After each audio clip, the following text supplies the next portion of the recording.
Good day and welcome to this demo video.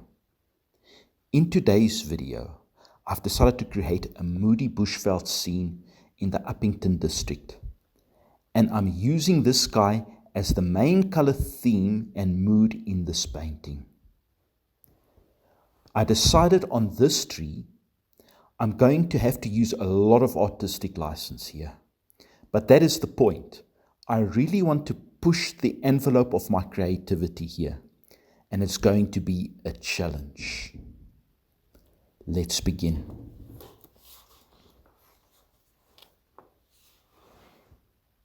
I'm sketching out the basic lines of the sky, and I'm going to focus on that for now.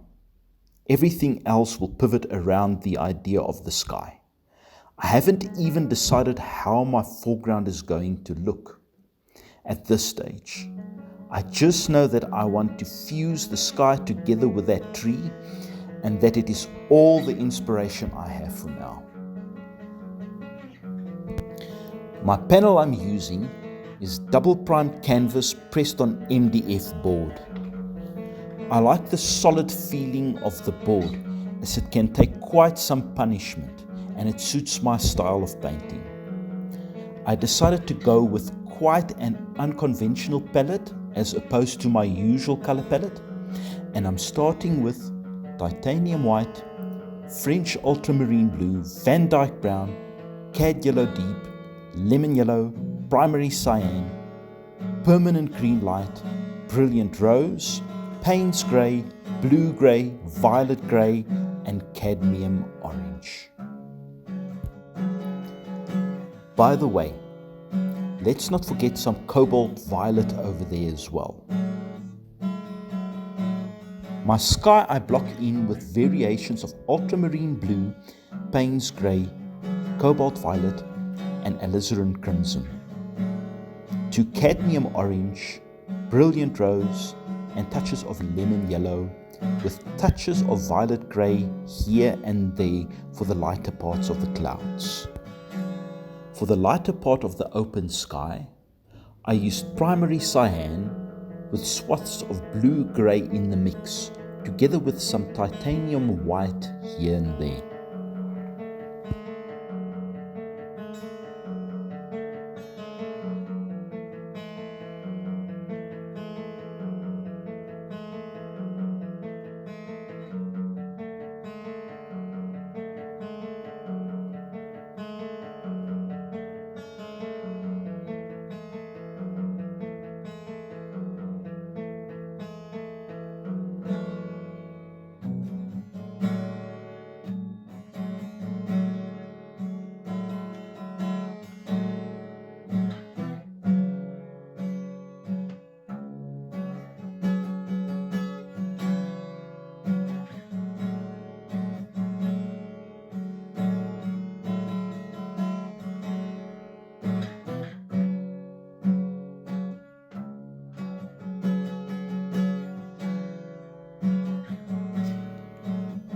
So I decided on a landscape theme that is more tranquil than the sky, with some distant dry hills, with shrubbery and a road to create space and depth.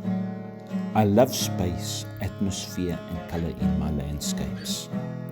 And as I wanted to focus more on the clouds, I complemented that sky with a flat, calmer landscape. Here we can really see artistic license at play.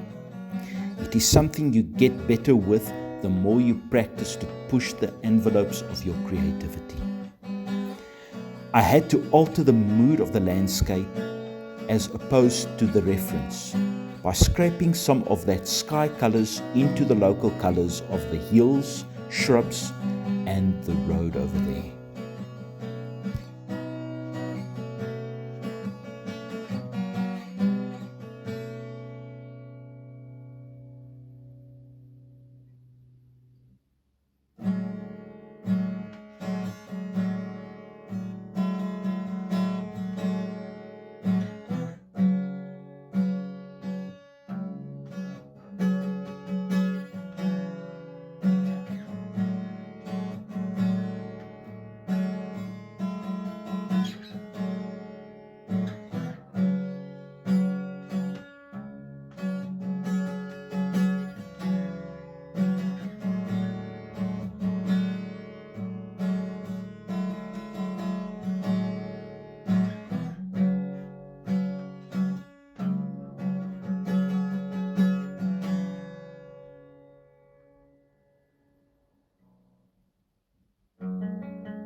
Once I've done my block in, things look really scruffy on the canvas. I'm now working second time over to really model the depth and nuanced color of that sky, and that might take some time and patience. I'm going a little darker in the darks and a little lighter in the light areas of the sky, adding some deeper lemon yellow with cad orange and sculpting the atmospheric perspective into my sky the closer to the horizon of the painting, with warmer colors closer to the horizon.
Here we can see the hills coming forward with the darker modeling, and the dark shrubs pushing those hills further back.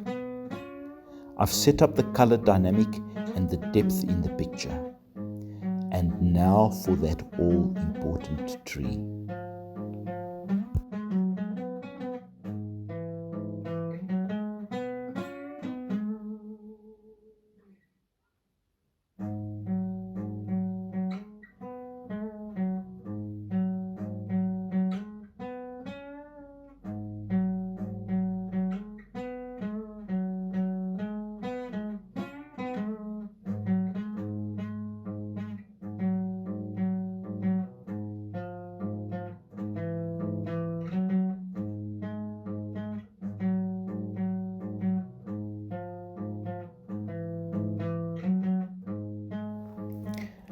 I'm mostly using hog bristle brushes to get the foliage to look the right texture for those camel thorn trees, which grow in the more arid regions of South Africa.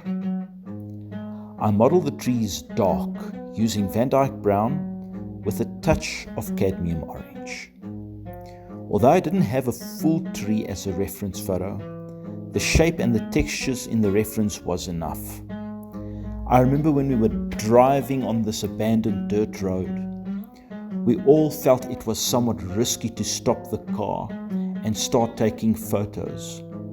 So we were driving by when I took the reference photo of that tree, and unfortunately, I didn't get the shot I was hoping for.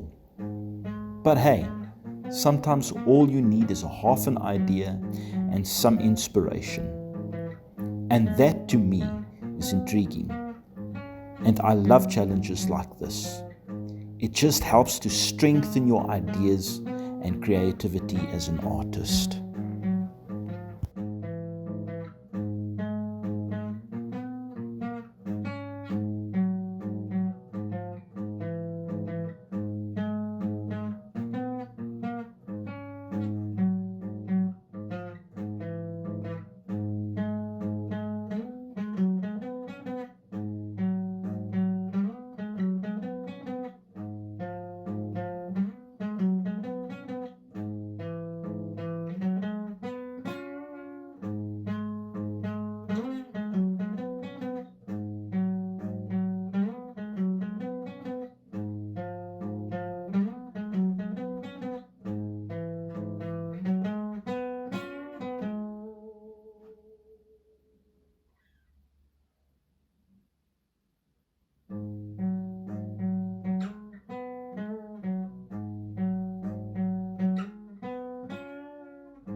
those trees was quite the challenge, and I went over the foliage, giving the trees some subtle value difference for depth, without keying them that they become out of value with the rest of the picture.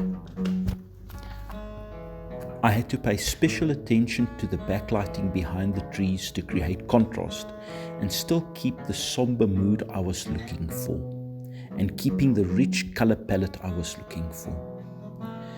As I said before, I used quite an unusual color palette here, and the foliage green was permanent green plus cobalt violet, a touch of cadmium orange, and just the slightest touch of lemon yellow and violet grey.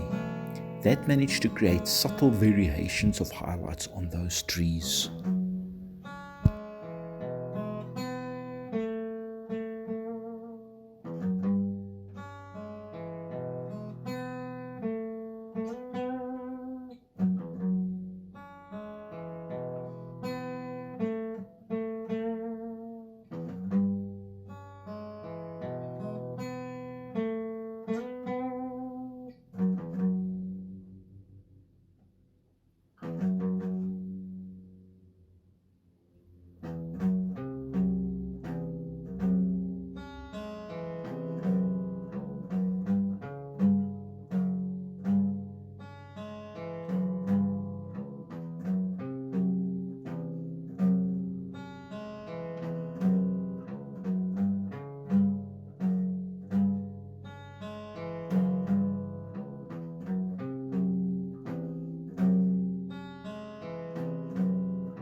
After completing the modeling phase, it's time to do more advanced modeling and detailing. And this is the part that needs the most skill and patience.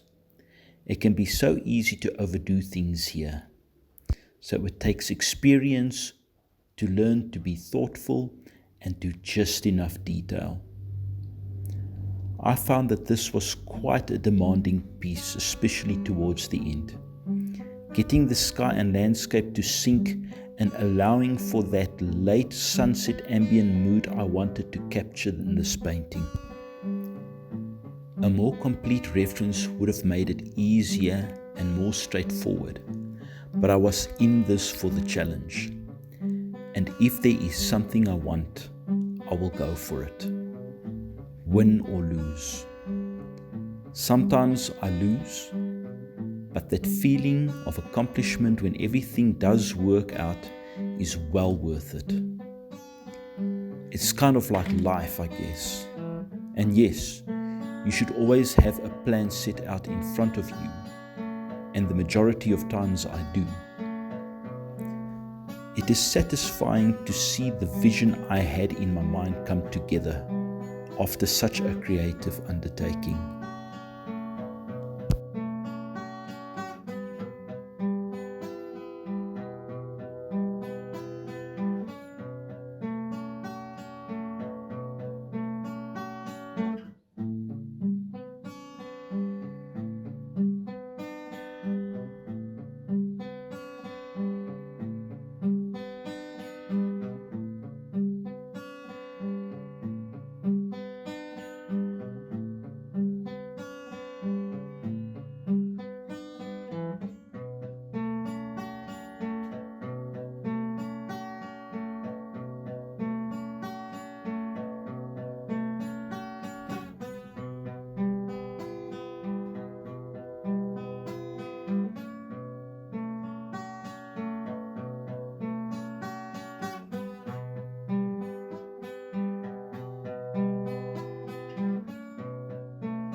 just want to say thank you for watching till the end. Please like and subscribe to my channel for more content like this. Leave me a comment and let me know what you thought of this video.